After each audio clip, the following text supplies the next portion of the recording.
Folks, welcome back to the Anchor podcast. We are here today. We've had a kind of a string of artists, which is unusual. We haven't had enough artists on the Anchor podcast, and this is such a central part of the tradition that we aim to recover. We're here today with Professor Shannon Johnston, who is the director of the very popular Pathmaker program at Newman University.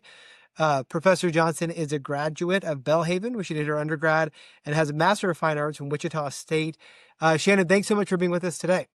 Thank you. Thanks for having me. I'm excited to be here and to get to talk to you and talk about our Pathmaker program. So you're in good company on the Anchor podcast. We love homeschoolers here. Many of our listeners are homeschooling parents. Did you tell me you were homeschooled yourself? Is that right? I was homeschooled. I love when I get to interact with college students who were homeschooled recently, recent graduates, and I let them know that I was homeschooled in the 80s and 90s. Like I was homeschooled. What was that like? Because your parents must have been real rebels. Yeah. Yeah. So my dad was actually military, active duty military, and we were moving around a lot. And my parents observed in myself and in my sisters that moving made our education challenging. And they were like, we'll give it a try. Let's just see what happens. And, it was weird. We were definitely the weird people. My parents just getting looks like you're out in the middle of the day and folks are like, what are you doing? Why aren't you at school? My parents kind of made a game of it. They would like make us pancakes and we'd sit on our front porch in our pajamas and wave as all of our friends walked to school the first day of school. Yeah, it was a different experience. It was a lot of like curriculum fairs and hand-me-down books from friends and other people. On military bases, there tends to be a small community of homeschool families because of the same transients. We also got just deeply involved in our local churches and found people in those communities who were homeschooled. But we were definitely the weirdos. There's been such an evolution of homeschooling, since the 80s and 90s. And now, there's so many big umbrella organizations. I mean, I think Classical Conversations alone is like 250,000 students in the US and around the world. But I've talked to some homeschoolers who did an independent program. And for some, it was, very laid back. In fact, the student who had the very highest CLT score of all time, the only student to get a perfect score, he said he didn't do grades growing up. He wasn't, it was just all of life was learning and learning was life. And the family cultivated a culture of learning. I mean, when you think back on that time and your love for learning, now, was that fostered in those early years? Absolutely. And I will, full disclosure, I did not think this when I was a middle school student and felt like I was weird because I was homeschooled and really just wanted to fit in high school and be like all my friends who were going to public school. But now looking back, I can definitely see my parents did have a leaning more towards unschooling, and very self-directed, lots of exploration and books and reading. And we lived in Washington, D.C. And so we would go observe Congress in session. We would go observe the Supreme Court in session. We would, use museums and these interactive experiences to learn. And so that's how I learned to learn. And then I turn 18 years old, I graduate. I think my high school transcript was the first time I had seen grades in years. And then I got to college and I was like, how am I supposed to sit in this room listening to one old boring guy talk for an hour? Like what are we doing here?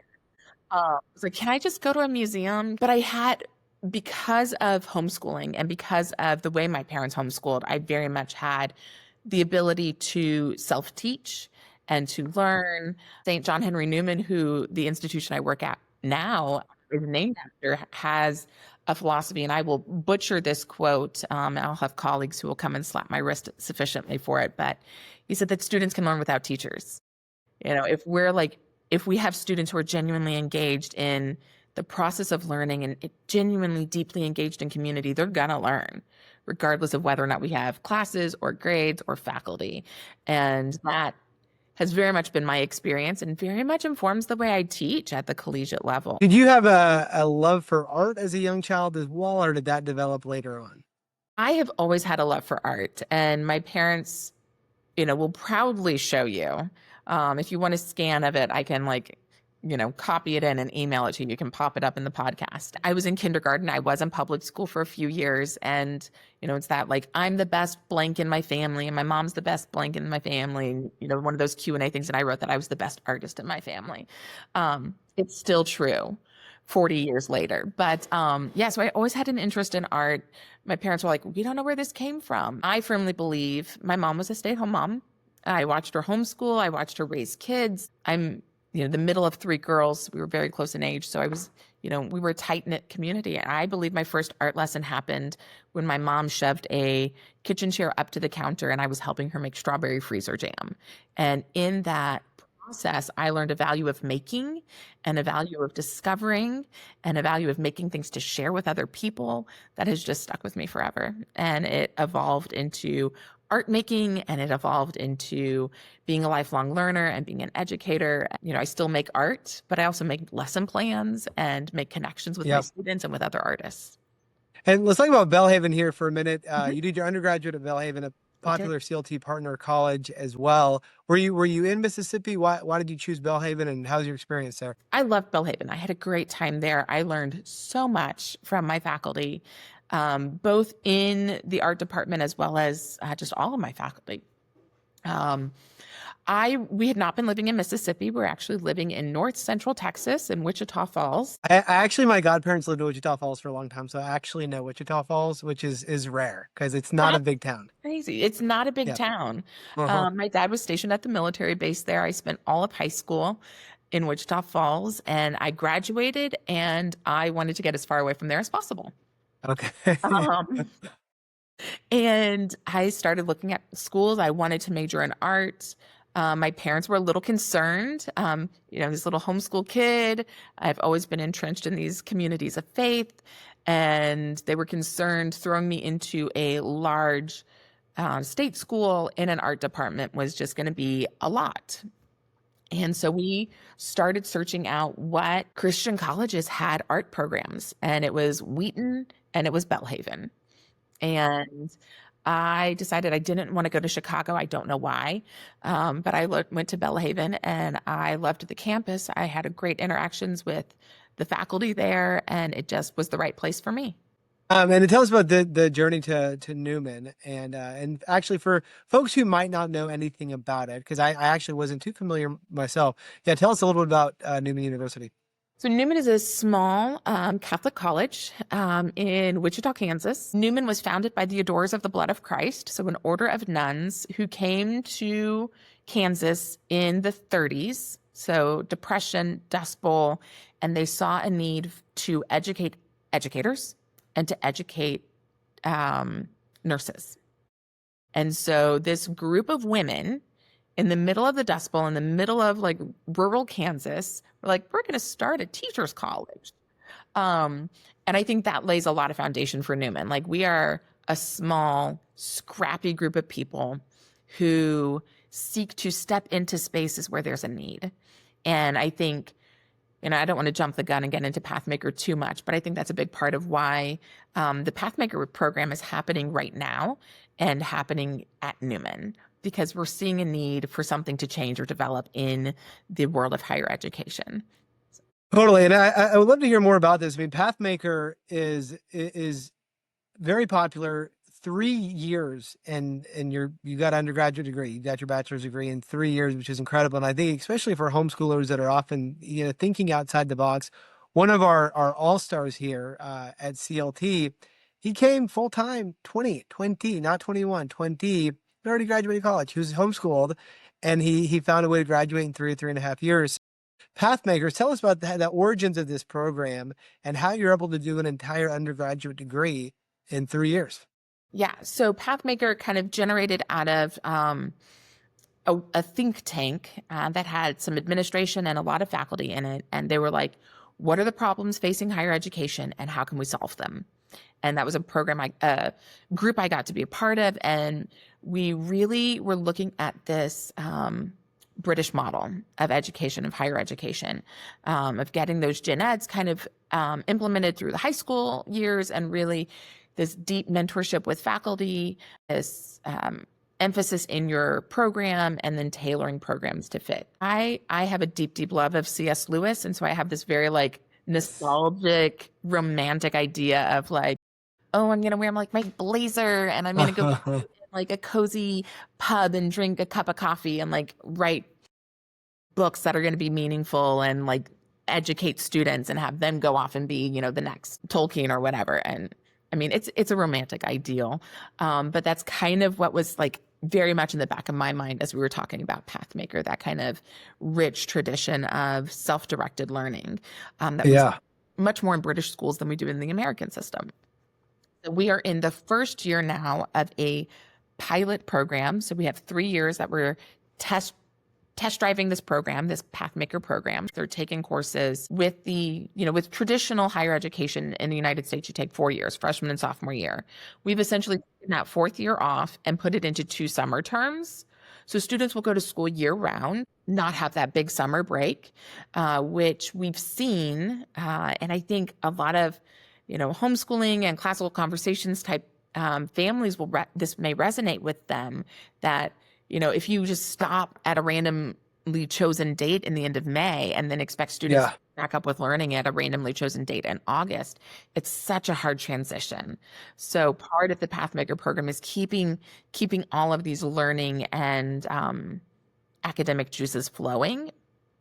And so rather than students coming in as freshmen and taking college algebra and intro to communications and oral presentations and college writing 1 and 2, we're implementing project-based learning in those summer months to achieve the gen ed outcomes. So students are jumping right into the courses that they're most passionate about. And we have the opportunity to student design a program, a major for them. I mean, if you want to come in and you're like, business is where my heart is, that's the direction we want to go, great, I'll put you in all the business classes. But then as we get to know students and as we work with them, we have a team of 5 faculty who are leading this program. So there's me in fine arts. We have someone in communications, someone in psychology, So really an individual focus, it sounds like, with students. Yeah. So when I advise one of my Pathmaker students, I spend an hour with them and we talk about their goals. We talk about their interests. One of the first questions I ask is, what is your dream job? Like big goal, pie in the sky. What do you want to do with the rest of your life? Yeah. Also acknowledging you're 18 years old and this could very much change, but that's a starting place. And there's something in those dreams and then that passion that's going to lay a foundation to help us get on the right track. So our students don't take those gen ed courses. They go right into the classes that are interesting to them. And we mentor them and we're like, okay, you're interested in business. That's great. But we need to understand people. So let's get you in some communications classes. Let's get you in some psychology classes so you can better understand, and be these well-rounded people. Newman University isn't technically a liberal arts school, but we have a strong connection to a liberal arts tradition, especially in our gen ed curriculum. And then when students get to that Pathmaker students get to that first summer, we're gonna scaffold some projects. We start small. We're asking students to really delve into understanding themselves, their values, their strengths, their personality. And is this any major or is this just selective major? This is any major.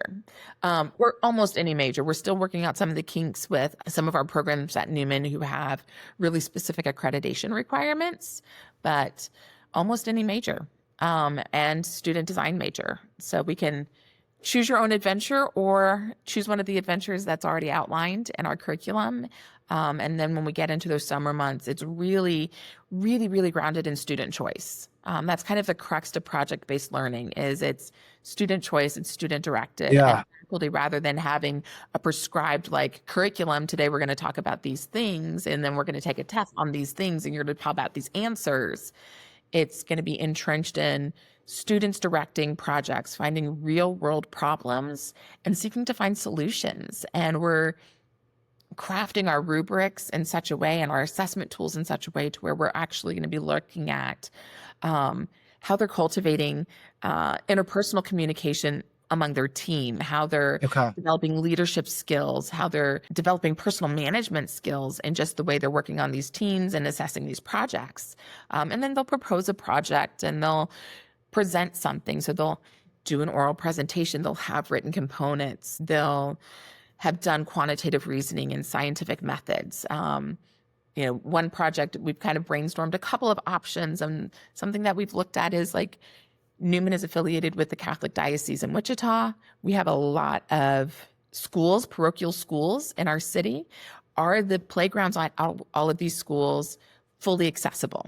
What would it take to make these playgrounds more accessible? So then we're like partnering with the diocese, we're partnering with individual educators and leaders at the school and the parish level.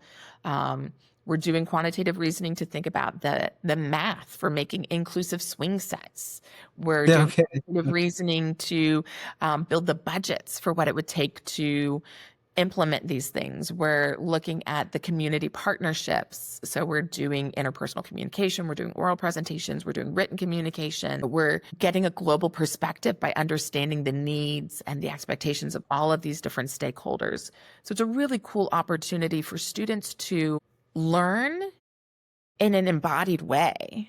Right? In a traditional gen ed program, it's like, oh, I go to my math class and this is my math room and this is where I, solve for X. And then I go to the next class and this is my English class and this is where I put letters into words and words into sentences and sentences into papers. But we don't talk about how those two things connect. Don't talk about how those things connect in the real world. So through Pathmaker, through this project-based learning, we're really seeking to take these gen ed requirements out of the vacuum of the classroom and put them into connection with each other and in a real world context. Who do you find is kind of the ideal student that is like, this is made for you? Yeah. I recently talked to some college counselors from local high schools, and I told them, I was like, I want your top of the class and I want your bottom of the class. If they can get admitted to Newman University, they can get admitted to the Pathmaker program.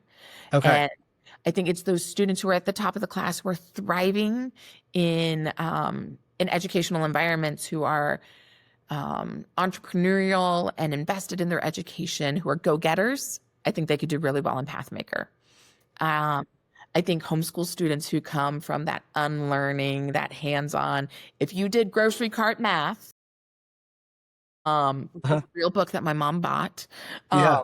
from a homeschool curriculum fair, this could be a really good place for that hands-on, embodied, connected learning, but also students who struggle in academic environments. And that's where I tell school counselors, like, give me your students that, are like, I just want to skip college. I'll just find a job. This could be a really good avenue for those students who aren't good in traditional academic environments, who don't test well, who struggle sitting and listening to a lecture for an hour. Sure. Yeah. Because we're taking them out of that vacuum of the classroom and we're we're empowering them with choice, and we're making them the curators of their own experience and their own education. So it puts a lot of onus on the student. I've been thinking about this a lot. You graduated from Belhaven in 2004. I graduated from LSU in 2004. And at the time, I didn't have any awareness of this. I just wasn't thinking about this. But the university at that time was going through a radical change. It was trying to. We'd gone through kind of the digital revolution, .com boom, all of this. For centuries, the university was kind of the gatekeeper of knowledge. They physically owned the books. And the value prop of going to college has changed in the digital age. When a kid has all of the same information on their smartphone, and it's not so much just access to information, but it's being mentored, it's being discipled, it's being formed in the right ways, I think is one of the main, kind of areas of value. Y'all are doing that on an individual one-on-one basis, which I think is amazing. Yeah. Yeah. And that's one of the big benefits of being a small school like Newman is. Our incoming class this year, we welcomed 400 students, right around, maybe a little over, maybe a little under. And that was our second largest class in history. So we're very small. And our faculty is small. We have 56 full-time faculty members. But because of that scale, we have the opportunity to really personalize and individualize learning. The largest class that I have taught at Newman was 30 students. As a first year, first semester grad student, I TA'd in a class of 115. So yeah, I mean, the personalization is huge. So we were talking about this before we started recording the podcast, but I think as someone who is so interested in art, I'm interested in just chatting for a few minutes about kind of the future of art in the AI revolution. I think a revolution that I think is going to be maybe far bigger even than the .com revolution or the social media revolution of 2007, 2008. I mean, it's really wild. I think so many people are having the experiences every day now of like, I can't believe it did this. I can't believe it could do this. What is that like? How is this going to impact the future of art? I use AI almost every day. I love it. It's such a great tool. And I think the big thing for me as an educator is helping students understand this is a tool. I mean, we both graduated in 2004. I remember sitting in a college writing class and having the epiphany that Wikipedia is not a valid source, but it's a tool to get to a valid source. And like that being a thing for us. And I think AI is like that on steroids, but AI is a tool. It's 100% a tool. So I think as educators, as human beings, as artists, we need to figure out how to use this tool well and ethically. The example I give to students in my classes is if I tell you to build me a chair and you bring me a table saw, you're gonna fail. AI is the table saw. Use it. If I want you to write me a paper, sure, use AI to edit, to help you write your works cited, whatever. Disclose that, be ethical about it, but don't give me just the table saw. I think within the art world, there's an element of human creativity that can't be replicated. And I think that, I mean, we can record a whole nother podcast if you want on my views on human creativity and where that comes from. I think just there's no way we can replicate that. AI knows what we teach it. And that's not in and of itself a creative thing. And I don't know, I mean, if you spend enough time with working with any of these AI resources, you'll see that it will make stuff up in order to please you. So it's this very like service oriented thing, right? It wants to please the user, so we'll use it more. That's not how art works. An integral part of the creative experience is getting critique, is getting feedback, positive and negative, and integrating that. And so when we're not getting that challenge from AI, it gets tricky. What many families listening, a lot of families of faith, both Catholic and Protestant, in terms of spiritual formation, tell us about Newman University. So we do come from a Catholic tradition. We are like the ASC has a living community that's just south of our campus. The sisters are on campus all the time. They're wonderful people and a huge part of our community. I am personally not Catholic. I'm a Protestant. Our faculty is about 50-50 as far as Catholic or non-Catholic. Our student body is about the same. We have a lot of Catholic students that run the gamut of like devout seminarians pursuing the priesthood and like, yeah, I go to church on Easter with my mom. Totally. Yeah. And so there's a whole spectrum there. And with our non-Catholic students, we have the same. Like we have students from Protestant traditions. We've had Muslim and Buddhist students. I've had students in classrooms be like, I'm an atheist. Like, how am I supposed to engage with this religious art from the Renaissance? And I was like, well, we can talk about it as artwork. We can read the Bible as a book of literature. So again, going back to St. John Henry Newman, he encouraged this diversity of conversation. He encouraged this inclusion of many voices and many perspectives to enrich the conversation because the challenge is good for us. So needed right now when it's such a, and I think social media is the culprit, but it seems like Gen Z, has a tough time in sitting down sometimes with somebody who doesn't believe the same, comes from a different place. And that's got to be fostered, and I think that y'all are doing that is crucial. We always conclude the Anchor podcast talking about books. You've referenced Lewis already, but I'm wondering if there's one particular book that maybe you reread every year that has been particularly formative for you. Yeah, I would definitely say the Chronicles of Narnia series.